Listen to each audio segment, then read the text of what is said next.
Dylan from Psychiatric Regurgitation. Welcome to Nightbreed. How's it going, man? It's going good, dude. Thank you so much for having me, man. How's Hey, it thanks going? for coming on. It's cool. So Psychiatric Regurgitation started like 2000, is that right? Around there? Yeah, well, I would say officially in 2006, unofficially in 2000.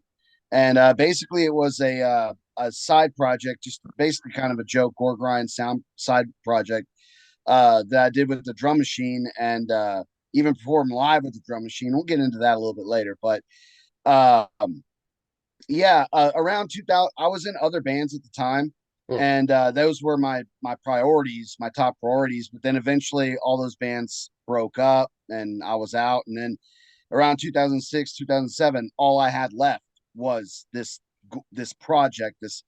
And then I decided, well, maybe I should actually get a real drummer and get band members and actually turn it into a real thing. And that's pretty much how it started. Yeah, cool. So did you play when it was a solo thing, were you playing live while you were still in the other bands? I did a handful of shows. It wasn't something I did very regularly, but I know 03, 04, I did this kind of a mini fest at this one location out in Capel, and just like 2 days of like underground, local, death, black, thrash, grind, whatever. And I would do that. I played that a few times, and I played by myself with a drum machine and did guitar and vocals. And but my other bands were like doing shows more. That was more of a normal thing. I just did that just for fun, Hmm. just a handful of times. Yeah. Yeah, cool. And those early releases were through Burning Dogma Records, right? How'd you get together with those guys? Yeah, that's my bro Tyler. Really, really good guy. And actually, Ricky Lockett. I think he's the main guy. But I was talking with Tyler, and he got me hooked up. I've known that guy for years, and we've been in even a project or two. And I've known Ricky since I think late '90s, early 2000s, and yeah, good guys. We I, I say that was probably around 2015, 16, when we did the Blood Come in Tears album, and then a split after that. And then our most recent one's pretty much just been self-released. But yeah, really good guys, Burning Dogma. Very good Yeah, guys. cool. So how'd you get together with, the rest of the band? Are these guys you'd already played with or guys you knew? Well, I can't go through all the lineup changes because there Yeah. have been a lot of lineups. There have been times when I had a full band, lost everybody, went back to me in a drum machine, got another band, lost all of them, went back to I mean, it's been a revolving door, but I want to say around 2015 is when it really came together. That's when I met Buddy Griffin, my Hmm. drummer, and he was kind of the glue that really started like the new mold, like this is our direction. Everything we did prior to that, I kind of look back and I don't want to, I know I'm kind of my own worst critic, but I just look back at the stuff I used to do and I'm like, oh, this is so amateur. It sounds terrible. I don't like it. But around when Buddy got in the band, that was when everything was like a fresh start. And I just became a better songwriter over the years. And that was kind of right when I was like on full fire. And then with the newest members, Aaron moved up here from South Texas, and he wasn't in a band, and he had already seen me play down there, and we knew each other, and he just joined right away. And our singer Corey joined. He's the newest one. He just joined last year. Um, After we lost our other singer, and we were looking for someone, he was like the only guy that replied. I said, "Here, learn this. If you can learn it, like you're in." He learned it, jammed, and that was pretty much it. And then Damien, my lead guitarist, who's on this most recent album, I've known him for like God, like 10, 12 years. I mean, probably longer than that. And it's weird because we've been friends and like hang out and go to shows and go to clubs and all this for all these years. And then when he finally joined, we looked at each other and we're like, dude, why haven't we been in a band together? Like, dude, we've known each like this is so like it was just like a perfect marriage of style and everything that happened. Like once he joined and that was just like that was it. So hell yeah. Yeah, that's cool, mate. So you're talking about, yeah, playing in Texas. Have you ever ventured out of Texas for shows, like further out? Yes. Actually, I man, my first tour was like 2008. It was just going to the East Coast, playing Florida, North Carolina, coming back through to Tennessee, and then we hit Mississippi on the way as well. So we were only gone like a week and a half. Hmm. That was with Hyperion, which, well, now they're known as Rod of Obsidian, which has Eric Park, which used to be in Devourment. So his side project, him and Psychiatric, we toured the East Coast, 2008. That was the very first venture. And then we got a little bit more on the road in 2012, 2011. No, actually, 2013 actually is when we really we did a full US tour, and then we went to Europe for about a week and a half, 2 weeks.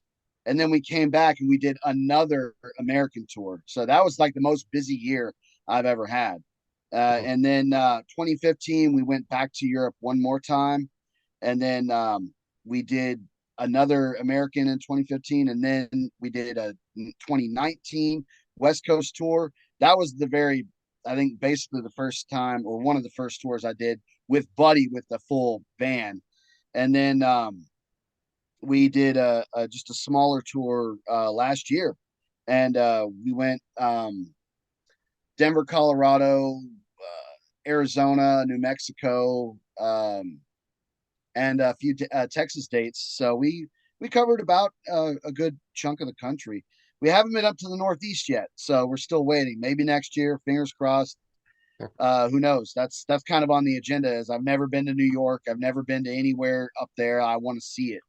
So that's kind of our next go to for Yeah, trying to hit the road. Oh yeah. cool, man. That's great. So you guys put out a DVD, the vacancies of the Terminal Ascension. I've only seen the trailer. I don't know how that's on YouTube, but anyway, I know, right? has it been flagged or whatever? But yeah. Exactly. Yeah. So that really was kind of sort of like a joke. Yeah. My good friend Brandon Brooks, I've known this guy for like 20, 30 years. And he has, when I say the biggest DVD collection I've ever seen, I mean literally the biggest, uh like everything from like I don't even know how to describe where he gets this shit, but just so much stuff. And there's all this these different video mixtapes of like all kinds of weird footage. Mm. So I took like a lot of it in a old editor that I had and just spliced it up, and then put a little bit of our music over it, just at least for the beginning, and then the rest of it's just like a really, I don't know, weird movie. It really didn't have anything to do with the band. It was just like, oh, I'll just slap my band name on it just so Mm. people that might like the movie might look us up. But ironically, I only made like I think like 30 or 40 copies, and then the original file that I had on my computer was lost, Oh, and man. now I can't really get any more of those made. Mm. So it's, yeah, that was, I don't know what I was thinking. I was just like, hey, you know what? I could just, you know, put that out, and people, what the hell does this have to do with the band? No, nothing. That's the point. But it was just, yeah, it was kind of a joke. It wasn't really a DVD, but yeah, it Yeah, was cool to. yeah, it looks like fun. So the album covers earlier releases, they got this kind of photo montage things going on. Did you put them together? Or? No, that was a good friend of mine in Indonesia. Um, he I'm forgetting his name right now because I'm kind of halfway stoned. But Alam, that's his name. Alam with Blast Art in Indonesia. He just came up with some stuff, and I mean, the dude was cheap. I bought like, God, and I want to say like 6 or 7 pieces of art from him, and it was like not even $50 each. Like, Yeah, right. or yeah, or no, I only bought 4. I spent like $200, but I got like, a few pieces, and I think he sent me some T-shirt designs too. So it was like, yeah, it was kind of worth it. So Hmm. yeah, it was just sort of cheap and affordable, and that's just kind of where we went, Yeah, what we can afford. no, it looks cool. Oh, So yeah. away from your stuff for a minute, what have you been listening to lately? What are you checking out? Lots and lots of Death Hammer. Ah, nice. Yeah, Death Hammer are fucking great. I Eh? freaking loved Yeah, it. It's funny too. yeah. I was this last road trip we did, this last tour. we're on the road, and I'm literally I play Onward to the Pits, start to finish, Evil Power, start to finish, and then Electric Warfare, the newest one. And by the time we hit the third one, my drummer's just like, "Holy fuck! Would you turn this off?" He hated the singer, the singer with those screeching, Yeah, those it's great. eyes. Yeah. I love it. Dude, the vocals are the greatest. It's my favorite. But he was just about to have a migraine. He was like, "Dude, turn this off." So I did, but like I've been listening to them. Oh man, lots of what else? Kind of been going all over the place. I like a lot of dungeon synth, Hmm. some non-metal stuff, and a lot of black metal. Soren from Sweden, old like there's one of my top favorites. I've been just jamming the hell out of them. And even I still kind of go back to the stuff I grew up on, like early Priest, Defenders of the Faith and Maiden Priest, all that kind of stuff. So I gotta rotate, keep it kind of real. Even some albums just never die. Some you forget about for a while and then you go back to them. And man, it's kind of hard to say. I've been listening to just all kinds of good stuff. Nocturnal Mortem, always been a fan of them. Sacramentum. Oh man, who else? Intestine Balism and God Dawn. From a lot of Swedish black metal and a lot of Florida death metal. If I was really to like boil it down, like where all of my influences lie, it's like Florida death metal, Deicide, Morbid Angel, all that good stuff, and then a lot of Swedish black metal, Nagelfar, uh, Dawn, Dissection, all that kind of good stuff. So yeah, that's the stuff that to me never gets old. As I got older, some styles just I kind of got burned out on grind. I got burned out on, you know, brutal death. I just and that's not to say I don't like it. I do, but Yeah. I got I got to a certain point and I just sort of stopped. And I said, I think I'm good with this John. I don't need to venture out, but then some stuff I'm just always looking for new stuff. And that's usually a lot of black metal and, you know, Black Death, Black Thrash, just old school, new school. I love like finding old bands that I didn't know about but existed in the 80s and 90s. They're just some hidden gems and stuff like that. Mm. I really like just checking like, oh man, I never heard of this. Like speaking of which, one that I got a name drop. This 1985, a band called Glory Bells Okay. from Sweden. Mm. Um, I mean, it's straight up like priest worship, maiden, that kind of stuff. Mm. A little bit on the cheese side. This, the singer's kind of sort of cheese, but oh my god, great fucking record. Century Rendezvous, it was 1985, and they were one of the first bands that had three guitar players. Before Mm. Maiden, I mean, that was many years later, but in the 80s, early 80s, who was doing that? Three guitar players?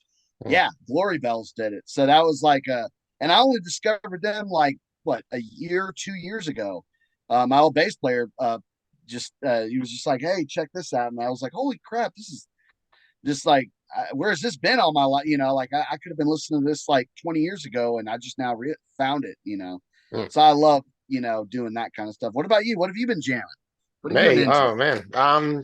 I guess I mean, I've been listening to your new record. That's one of them. Yeah, Cheers to that. Thank you, man. yeah. Thank you. That's awesome. Yeah, and definitely I, Dark Death Ammo is great. I love the new one of theirs is good too, from last year. Yeah. Um, and I like Drug and all that kind of like, you know, yeah, the black metal stuff is great. oh, hell yeah. And just old Sadistic Execution, a lot of that. That's good fun. Oh Yeah, yeah. yeah. Yeah, it's good. Heck yeah. Yeah. So yeah, talking about your new record, came out January 4th. The production's pretty different. I really like it though. Talking about black metal, it seems it's a bit more black metal-ish, yeah? Is that fair?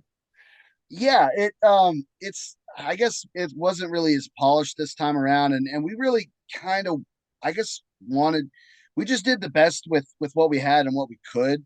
Um, we're working on a limited budget, and then also just trying to do as much of it on our own as we could. And Buddy did a great job. Our drummer, he's basically the one that recorded, mixed, master, produced it, and I guess I kind of had a hand in in the production of it, but he was really the engineer behind it all. And yeah, we just kind of sort of DIY'd it this time around, and it because of that, it ended up sounding a little bit more raw and maybe not as polished as some of our other stuff. But like you said, I kind of feel like it worked, and the next album's going to be a little difficult. I don't know. I like to just kind of mix it up every album or two, and I kind of feel like the writing's become a little bit more consistent. I actually have a whole nother record written, ready to like. It'll be probably 2 years or however long, because basically I got to tweak parts, show the guys. We all have to learn it, and that's months because we only practice one night a week, so it could be like months before we have a new song in the set, and then multiply that times. But I figure maybe another couple of years, and I'm glad that I at least have the ideas there. But it sounds a lot like this newest album that just got released, Lurid Black Encryptions, and then the one before that, Blood Come in Tears, which to me I feel like is like my Rain and Blood. Mm-hmm. That is the album I would never ever change. That's the only one that I listen to, and I'm just like, everything about it is perfect. I you know I listened to everything I did prior to that, and I'm like, well, I don't like the drum machine. Well, I don't like this. I don't like that. It's funny too. Like, I love a lot of drum machine bands like Lambonic Art and Insidious Decrepancy and Centinex. The 3 albums they Yeah, did with the yeah, drum they did. machine, those Yeah. are my favorite. I like that more than the shit they did with the drummer. But then I hear my own shit with the drum machine. I'm just like, oh no, stop. Like, please, I gotta do, I can't do this. So yeah, but I just love, by the time I released Blood Come in Tears, I thought, well, that is my Rain and Blood. I'm not going to get any better than that. Like, and the new album, I feel like musically is on par with it. It's just different. Damien added a lot. My new second guitarist, he's a shred machine. For like a millisecond, he was actually an Agent Steel Oh wow, from yes. California. Yeah. Mm. We can't really say Agent Steel. It's the lead singer with a hired gun lineup. Yeah. And for a millisecond, he was actually went over to Europe and was getting ready to play some shows. It fell apart. I don't really know what happened. Apparently, that dude's a real dick or something like that. I don't know. Maybe Damien didn't get paid, or I don't know what happened. But basically, there was a falling out.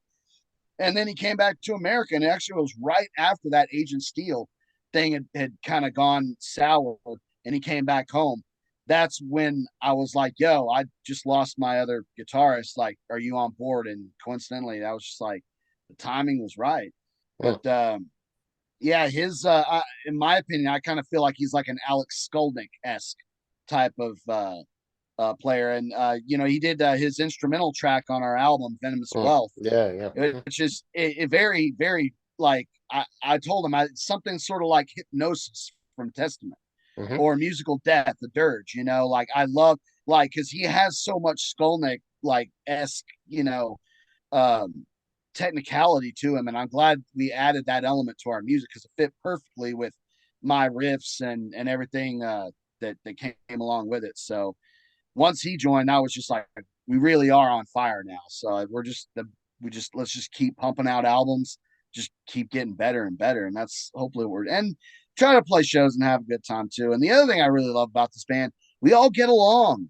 We Mm. all actually have fun and party. And like, I've been in bands before where members were dicks. Like, they weren't any fun. They weren't like, hell, at the end of it, there were a couple points where I was like, why am I even in this band? It's not even fun. It's like a job. Mm. This sucks. Like, and obviously it didn't last long. So, but with this band, it's like, yeah, we all hang out and go to the bar and just like to smoke weed and just have a damn good time when we're on the road.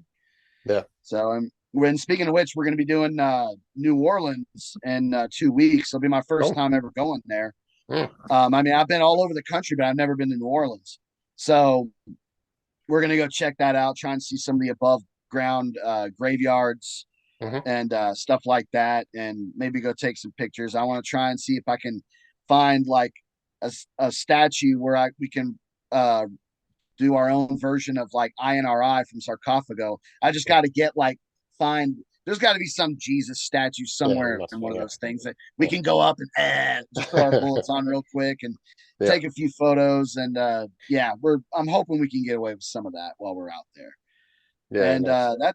that's really all we got. We just had that one show, and then we're gonna start writing. Or well, I've already started writing, but I'm gonna start working with the guys and Mm, actually really start hammering out some new stuff. And which is kind of good because honestly, even though Lurid Black Encryptions is like a new record, we've been playing these songs for 2 years. I'm sick of them.